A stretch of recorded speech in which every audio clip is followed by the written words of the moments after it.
ABC 3340 is working for you tonight. Tonight we're getting a new look at the devastation caused by wildfires in Tennessee. Right now this intersection is shut down. One of those men got in his car and drove away. He wrecked here where I'm standing now on Gary Avenue. You can see pieces of light poles that he crashed into. A Michigan school resource officer is now pulled from classroom duty, accused of firing a gunshot that hit a teacher. Investigators believe construction materials stored under Interstate 85 quickly became engulfed in flames. It is still very icy out here, and we've got some light now so you can see all this ice on the road. And I want to show you this happening behind us right now. This is a truck that is having trouble. It is slipping backwards right now on Highway 280. This is just one of the issues firefighters dealt with in getting here. This large tree fell right in front of the house, bringing power lines down with it and blocking the road to the home. Joe, we have breaking news. Right now, police are looking for suspects involved in a shooting and attempted robbery. I'm gonna take a bite of this fried Snickers here though and test it out, see what it's like.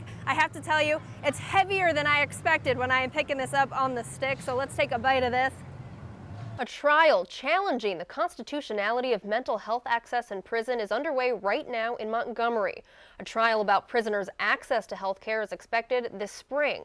ABC 3340's political reporter Lauren Walsh is looking into how the outcome of the trial could affect taxpayers. Lauren? Right now, a new charge added for the suspect accused of causing the collapse of I-85 in Atlanta. The potential sentence he could be facing. And it's back. The UAB football team hit the field for their spring game, the first since the program was shut down in 2014. We'll take you to the action. Live from the news team that's working for you, this is ABC 3340 News at 6. Tonight, this man is charged with arson in connection with the fire that caused a portion of I-85 to collapse Thursday. 39-year-old Basil Ellaby not only faces arson charges, but also a first-degree charge of criminal damage to property. Investigators say Ellaby is homeless and the fire was set intentionally, but they haven't said why or how. If he's convicted of first-degree arson, he could face up to 20 years in prison. His next court appearance is set for April 14th. State officials say it will take months to repair the north and south sections of the interstate. And new developments now on two men found dead in a burning car. Their bodies so badly burned they couldn't be identified. Friday night, police were called to 15th Street, Ensley, to a possible garage fire. That's when they found a car on fire. Once the fire was out, investigators found a body in the backseat of the car and another in the trunk.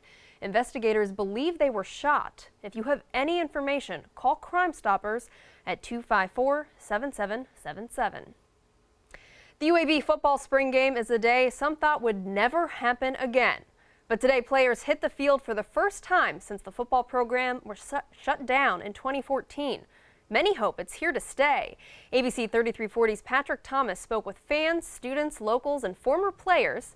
Patrick, there's a lot of buzz about what this means for the school and the city. Melanie, people I spoke to say, live in the newsroom, Patrick Thomas, ABC 3340 News.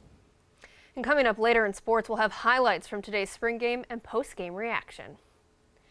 And Megan, it was a beautiful day to be outside for that game or just outside in general. Plenty of sunshine and temperatures almost reaching the 80s. Yeah, that's exactly right. Today was a bit, so stay with us. Thanks, Megan. Today, the Jefferson County Department of Health celebrated their 100th year, and they did it with a bang. To kick off their centennial and Public Health Week, they had a band, DJ, food vendors, you name it. It was all at Railroad Park. The Department of Health also offered free screenings to anyone who needed it. The issue is, a lot of people don't have health care insurance.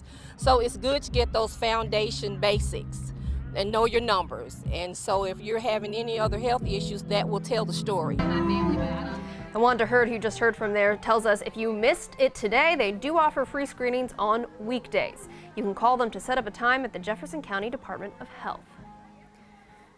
Coming up, no time to get to safety. In the middle of the night, water and mud surged through a town without warning, and the death toll continues to rise. The details after the break. And later, spring means baseball. A look at why the sport is trying to appeal to more young people. Coming up. And we have sunshine today, but we are tracking rain on the way for the beginning of your work week. An hour-by-hour forecast is next. Stay with us. Right now in Columbia, the death toll continues to rise in a mudslide that has killed at least 127 people. Officials are expecting that number to rise. The country's president saying, "We continue to search." The Red Cross says 220 people are missing and 400 were injured. Water from 3 overflowing rivers swept through the city of Mocoa overnight. Officials say many people living in the city didn't have enough time to get to higher ground. The Red Cross plans to set up a unit in the city to help relatives search for loved ones. The NTSB is working to find out what caused this plane to crash. Today, 2 pilots were killed when their planes collided over Edgewater, Florida. The FAA released a statement saying a Cessna 170 aircraft and an unidentified experimental aircraft collided near New Smyrna Beach. The pilots were the only ones on the planes. The Russian Foreign Ministry pulling an April Fool's prank today. The services they're offering is part of the joke. Coming up. This is where Kathy Davis and her family rode out the tornado that ripped through Hackleburg April 27th, 2011. My husband came back in there and said the sirens are going off somewhere, said you're going to have to come on. So we took off and come down here. She remembers exactly what she was doing before getting into the storm shelter. I had bought $72 worth of groceries that day. And what it was like sitting in the small shelter for nearly 3 hours. They say it sounds like a train. No, it don't sound like no train. It sounds more like a jet just sitting on top of you.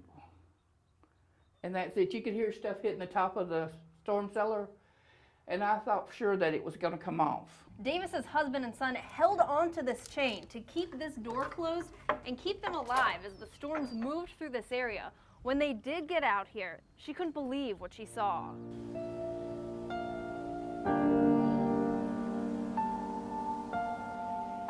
Open the door and hear people screaming for help, but it was bad. There was, like I said, it just looked like everything was just dead when you looked out. Totally dead. I wondered how many people were still alive. Davis says everything in her neighborhood was destroyed, including her family's house.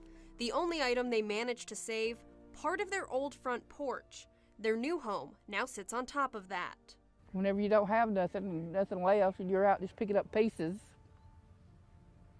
you try to keep everything you can. Now her house is one of just a few in the neighborhood. Bricks and slabs serve as reminders of where houses used to stand and the neighbors who didn't move back. It's different, totally different. 5 years after the tornado, Davis says life will never be the same. It was something. I hope I'd never have to go through another one. I don't wish that on my worst enemy. In Hackleburg, Melanie Yuill, ABC 3340.